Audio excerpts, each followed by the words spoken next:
Pasikeitus kelių eismo taisyklių reikalavimams dėl vaikų saugumo automobilyje, praėjusią savaitę apie tai, kodėl lietuviai tingi, bijo, vengia ir kitokių mitų prisigalvoja nenaudodami vaikiškų kėdučių automobilyje, kalbėjome su socialinės akcijos Kėdutė saugo iniciatorė ponia Egle. Reportažą apie vairuotojų sugalvotus mitus ir sunkiai besiformuojantį požiūrį į vaikų saugumą rasite Autofanų profilyje Facebook'e. Na, o pagal naujai įsigaliojusią kelių eismo taisyklę, vaikai nuo kūdikystės iki 135 cm ūgio, neatsižvelgiant į amžių, automobilyje privalo būti vežami kėdutėje, žinoma laikantis visų jos naudojimo taisyklių. Tad šiandien papasakosime, į ką atkreipti dėmesį kėdutę perkant ir ar galima ją pirkti naudotą, kokie yra pagrindiniai jų tipai bei dydžiai. Tai nesudėtinga, jie trys, sako Eglė Kestenienė.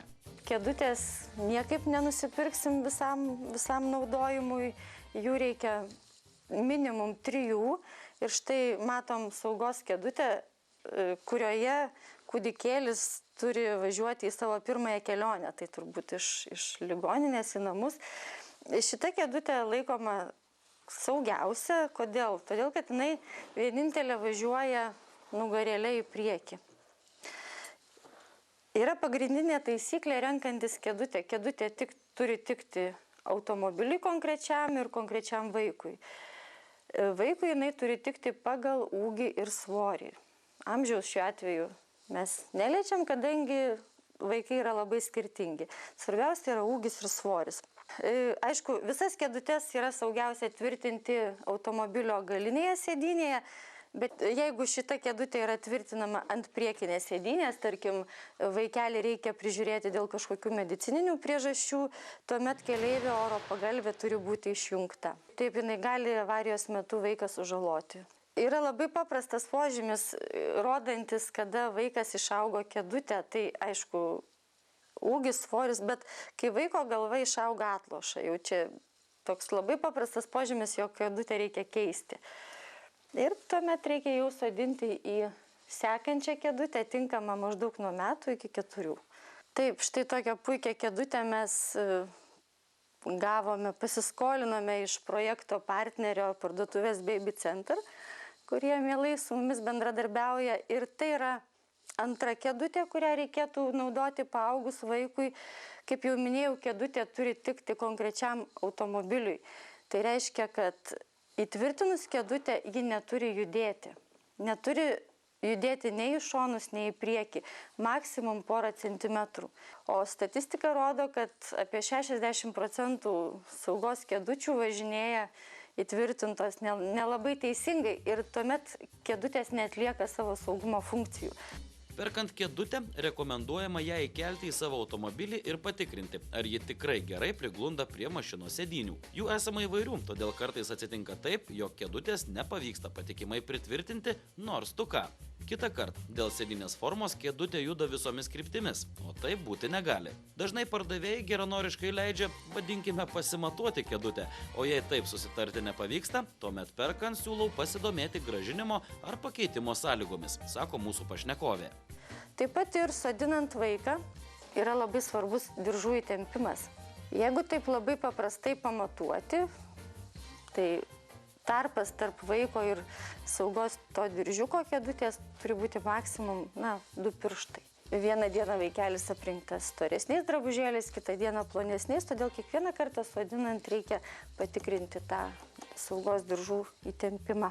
Nemažiau svarbi tema, ypač populiarus sprendimas taupant, naudotų kėdučių įsigijimas. Jei nusprendėte tokią kėdutę nusipirkti, būtina atkreipti dėmesį į 2 svarbius kriterijus.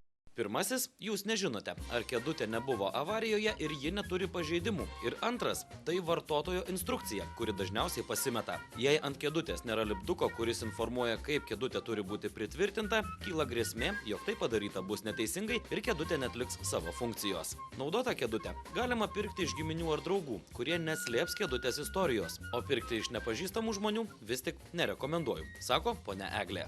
Nemažiau būtina atkreipti dėmesį į kėdutės kilmę ir sertifikatus. Ant kėdutės rasite lipduką su oficialaus patvirtinimo numeriu ECE 4403 arba 4404.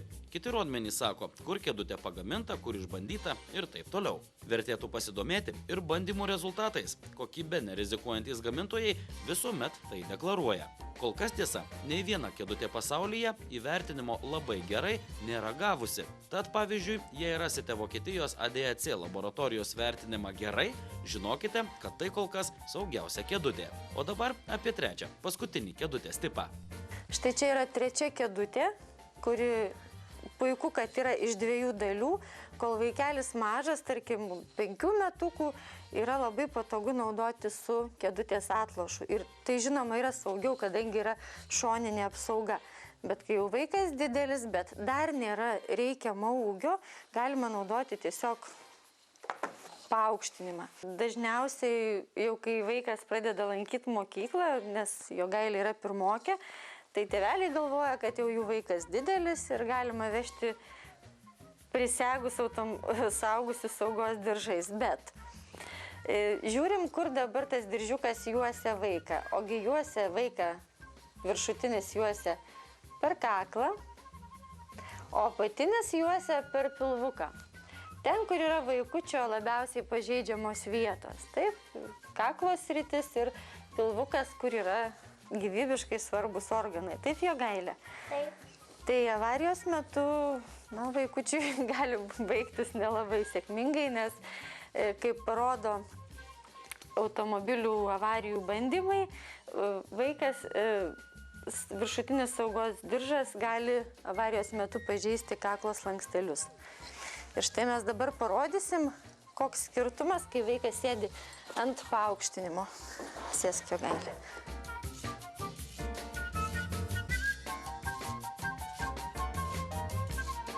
Ir štai dabar saugos diržas yra ten, kur jam ir dėrėtų būti. Tai yra, jisai viršutinis diržas juosia vaiko petį, būtent petį, o ne kakliuką, o apatinis diržiukas juosia vaiko klubų sritį, bet ne pilvuką. Štai taip turi atrodyti teisingai prisegtas pirmokas. Visi esame eismo dalyviai, noriu palinkėti saugių kelionių. O mes Lietuvos automobilininkų sąjunga kartu su savo partneriais, Kelių policija, su organizacijų tokių kaip Susisiekimo ministerija, Tarptautinė automobilių federacija, pagalba su partneriais tokiais kaip parduotuvė Baby Center. Mes ir toliau rengsime saugaus eismo akcijas ir bendrausim, kalbėsim su tais tėveliais, kurie dar ne viską žino. Taigi saugių kelionių. Visą informaciją, patarimus ir net psichologinius sprendimus susijusius su vaikiškomis automobilių kėdutėmis ir jų naudojimu iki smulkiausių detalių bei skaičių rasite socialinės akcijos Kėdutė saugo LT interneto svetainėje. Nenuvertinkite savo vaikų saugumo. Esame tikri, tokio vaizdo automobilyje tikrai nenorite pamatyti.